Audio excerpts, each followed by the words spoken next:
क्या अमेरिकी सेना को ट्रंप का ग्रीन सिग्नल मिल गया है?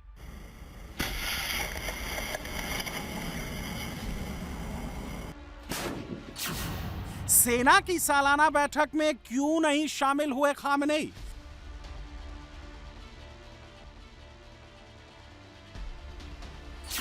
अमेरिकी हमले का डर या कोई बड़ा कदम उठा रहा ईरान?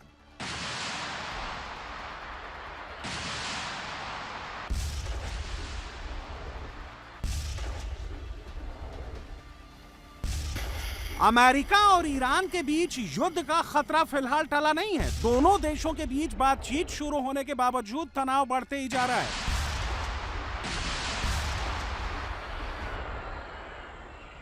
अमेरिका एक तरफ डिप्लोमेसी के जरिए दुनिया को दिखा रहा है कि वो बातचीत के जरिए इसका समाधान चाहता है, तो दूसरी ओर अमेरिका ईरान के आसपास मिडिल ईस्ट में लगातार अपनी सैन्य ताकतों को बढ़ा रहा है।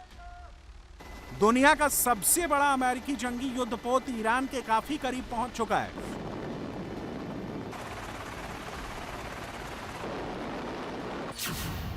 अमेरिकी नेवी का aircraft carrier USS Abraham Lincoln Iran के करीब 700 किलोमीटर की दूरी पर है। अरेबियन सागर में फिलहाल जिस जगह पर यह युद्धपोत है, वहां से कभी भी तेहरान को टारगेट किया जा सकता है। ईरान के साथ बढ़ते तनाव के बीच अमेरिका के इस चलते फिरते एयरक्राफ्ट कैरियर की दुनिया भर में चर्चा हो रही है।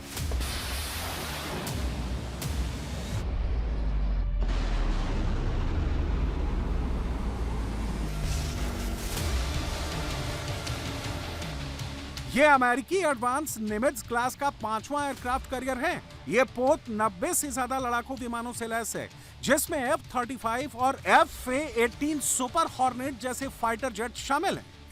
इसमें 2 परमाणु रिएक्टर लगे हैं, जिससे यह बिना ईंधन भरे 20 से 25 सालों तक चल सकता है। इसमें 5000 से ज्यादा नौसैनिक और कर्मचारी तैनात रहते हैं।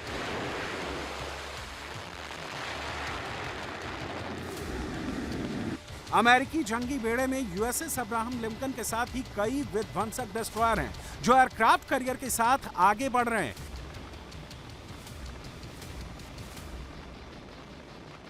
अमेरिकी राष्ट्रपति डोनाल्ड ट्रंप इसी जंगी बेड़े का हवाला देकर बार बार ईरान को चेतावनी देते हैं कि अगर न्यूक्लियर डील पर बात नहीं बनी तो कुछ भी हो सकता है।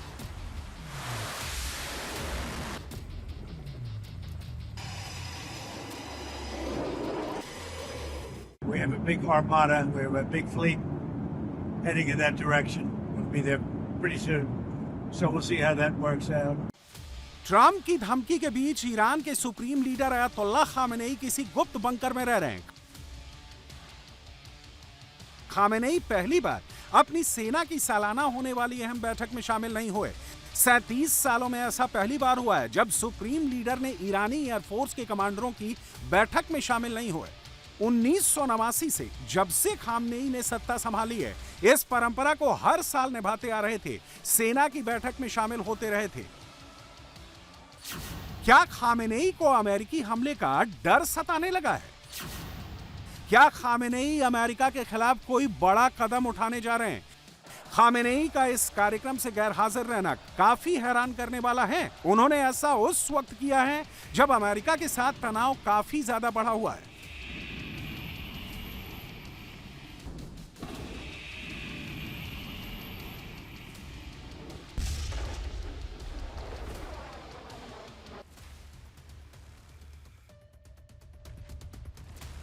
अमेरिकी सैन्य हमले के खतरे के बीच ईरान भी लगातार अपनी सैन्य ताकतों को बढ़ा रहा है।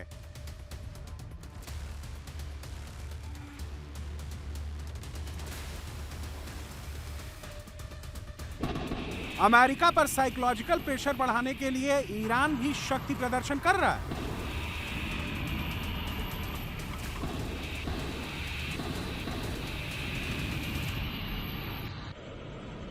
ईरान के इस्लामिक रिवॉल्यूशनरी गार्ड कॉर्प्स ने अपनी सबसे एडवांस लंबी दूरी की बैलिस्टिक मिसाइल खुर्रम शहर 4 को पहली बार अंडरग्राउंड मिलिट्री सिटी में तैनात कर दिया है।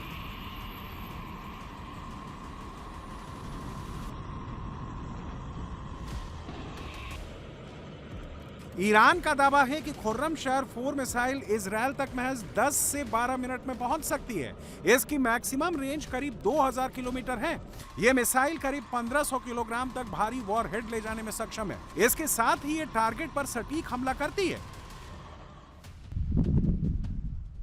खुर्रमशहर 4 के साथ ही ईरान फतह, खैबर समेत कई खतरनाक मिसाइलों की तैनाती कर चुका है। इन मिसाइलों की तैनाती से ईरान ये जताना चाहता है कि अगर उस पर हमला हुआ तो वो जवाब देने में सक्षम है।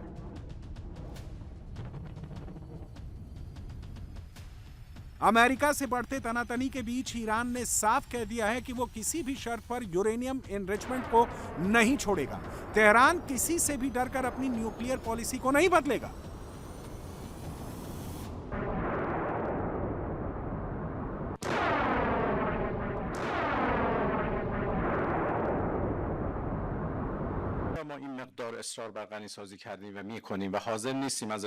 हम हमेशा से एनरिचमेंट पर जोर क्यों देते रहे हैं और युद्ध थोपे जाने पर भी ऐसा करना क्यों जारी रखेंगे?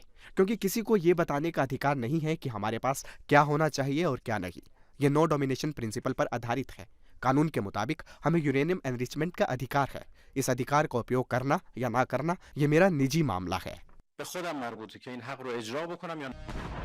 ईरान की सबसे बड़ी ताकत उसकी लंबी दूरी की बैलिस्टिक मिसाइलें हैं, जो इजरायल समेत मिडिल ईस्ट में अमेरिकी सैन्य ठिकानों को तबाह कर सकती हैं।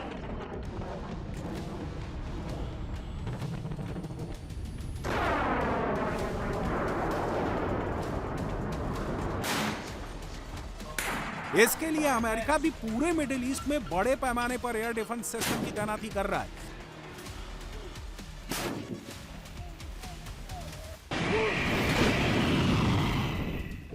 ईरानी मिसाइलों के जवाब में अमेरिका ने थार्ड पैट्रियट जैसे एंटी मिसाइल डिफेंस सिस्टम को भी मैदान में उतार दिया है।